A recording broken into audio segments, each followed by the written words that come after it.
Every day, my colleagues and I wonder if whether the work we do is having the impact we desire.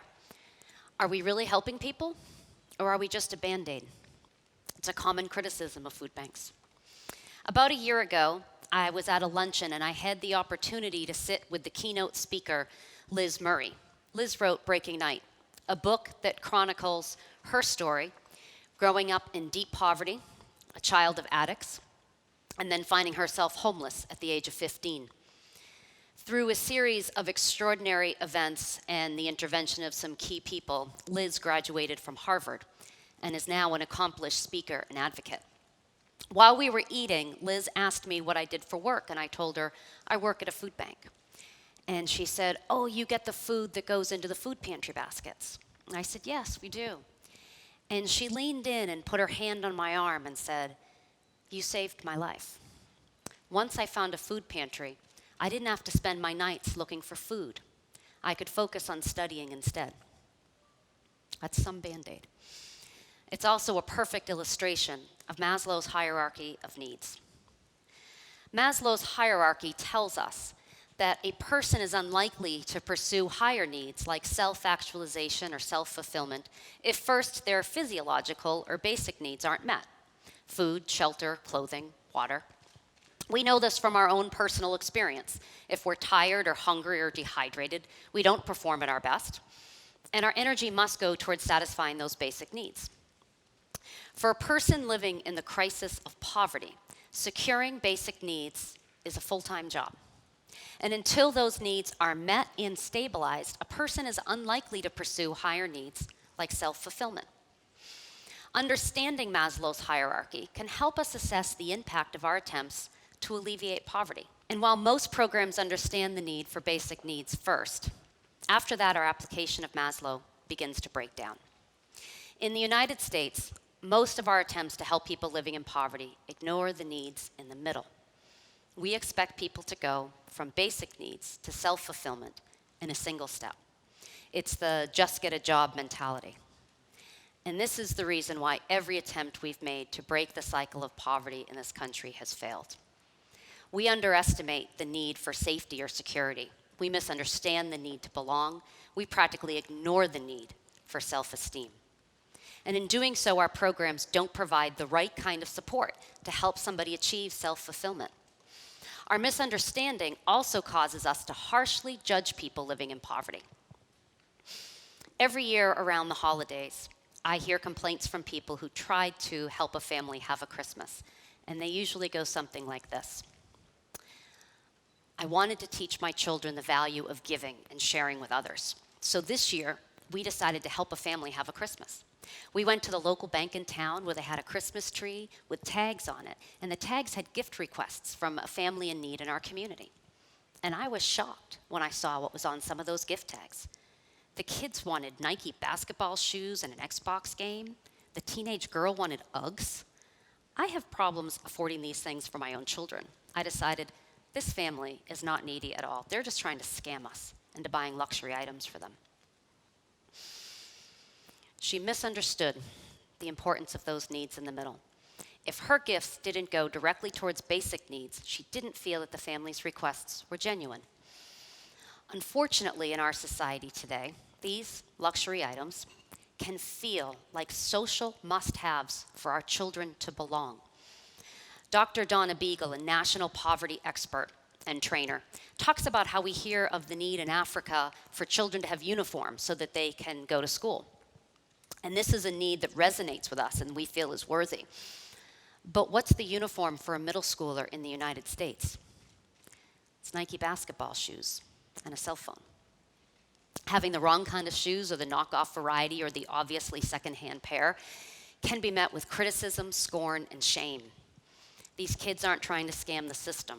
They're trying to belong in a world where every message they receive tells them that they don't. Liz Murray describes a similar feeling that she calls the wall.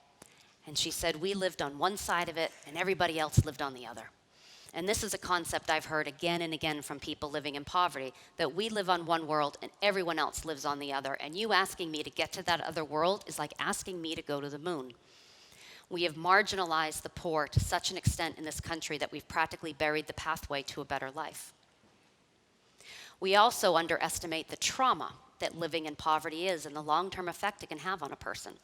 I once heard from a woman who had 2 foster children living with her, and after over a year of their being in her care, she was cleaning their bedrooms and she found that they were hiding food. Now, these kids lived in a very food-secure home with open access to a kitchen. They could eat whenever they wanted to. Why did they feel the need to hide food, and what does that say to their sense of security?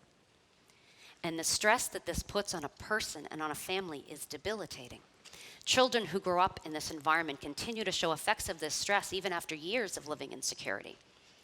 Liz Murray talks about, she remembers as a child going from office to office with her mother, getting a voucher for housing, collecting food stamps, going to a local charity for clothing. And she remembers feeling so scared when she realized that complete strangers had the power to determine if they had food to eat or a place to live. And yet our programs don't recognize or help people deal with this stress. We tell people, get over it, get a job. In addition to misunderstanding all the needs that a person must secure before they can work on higher goals like self-fulfillment, we also ignore all of the factors that help determine someone's behavior. A model that shows all of these factors, such as the one you're seeing now, can help us determine how someone develops resiliency or the ability to deal with adversity, the ability to be self-sufficient. And contrary to all the rhetoric, it is not a character trait, but rather resiliency is built through healthy and supportive environments, relationships, and policies that allow that growth to happen. And yet so much of our work in poverty focuses solely on the individual, and we ignore all of these other factors that can create resiliency. We can provide a single mother a voucher for childcare, but oftentimes the only jobs available to her are in retail or food service or night shift work. How many daycare centers do you know that are open past 5 o'clock? These factors not only help determine someone's ability to be resilient, they also shape a person's perception of what's even possible. When I was a volunteer board member with Big Brothers Big Sisters, we had a mentor come in to talk to us about the program, and he shared that he thought the most important aspect of it was it showed kids there's another way to live. Before the child that he mentored was assigned to him, he had never been outside of his neighborhood. The child's world consisted of the 5 to 6 city blocks in Portland where he went to school and lived with his family. And then he went to visit the Biggs house in Scarborough, and he couldn't believe it. He didn't know that large single-family homes and neighborhoods were real. He thought it was just something on TV and in the movies. In my own life, I grew up in a middle-class home in a predominantly blue-collar town. So compared to many of my friends, we were considered well off. And then I went to college, and I was introduced to levels of wealth that I didn't even know existed. And what surprised me most was how my peers would talk about how they were going to be a doctor or a lawyer or work on Wall Street, and they weren't talking about hopes and dreams. It was a matter of fact. Of course she was going to be a doctor. Everyone in her family was a doctor. It wasn't even that she was spectacularly smart, she just did the work that was expected of her. And yet in the United States, we consider poverty a character flaw. We're the only country in the world that blames poverty on the poor. We've deluded ourselves with the concept of the American dream and the belief that we all begin at the same starting line. I love the quote by Cory Booker, the senator from New Jersey, whose father tells him, "Don't go strutting around like you just hit a home run. You were born on third base." And deep down, we all know this is true. If people truly believed that personal success was a matter of just work hard enough, then why do people care so much which school district their children go to? And not only do we expect people living in poverty to just pull their lives together, we give them messages every step along the way that they're not capable and they're not worthy. Through my work, I've had the good fortune to get to know Dee, a woman who was born into and continues to live in generational poverty, and she is now an effective and powerful advocate. And Dee shared with me her story of when she tried to go to community college. She signed up, and she was so proud of herself. So on the first day of class, she wore her best outfit. Leather pants, thigh-high boots, silk blouse. She did her hair, full makeup. She said, "I rocked it." And then she walked into class, and everybody turned and stared at her. They were all in jeans, khakis, sweatpants. She could feel them laughing at her. She turned around and never went back. She asked me, how did they know that's what you're supposed to wear? For her, it was confirmation. You don't belong here. When a person hears over and over and over again, you are not capable, you are not worthy, they will come to believe that it's true. And this is why all of our attempts to help pull people out of poverty in this country have failed. Because our programs are only focused on providing basic needs, and we don't even adequately do that. And we do nothing to help connect people to their community, to build their sense of security and their self-confidence. In fact, most of our programs to help the poor diminish confidence because we shame people for being poor.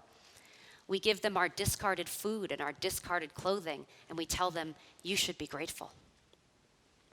So while I was inspired that day when I met Liz and heard her story and how the food pantry helped her, I and my colleagues at the food bank know that we must do more.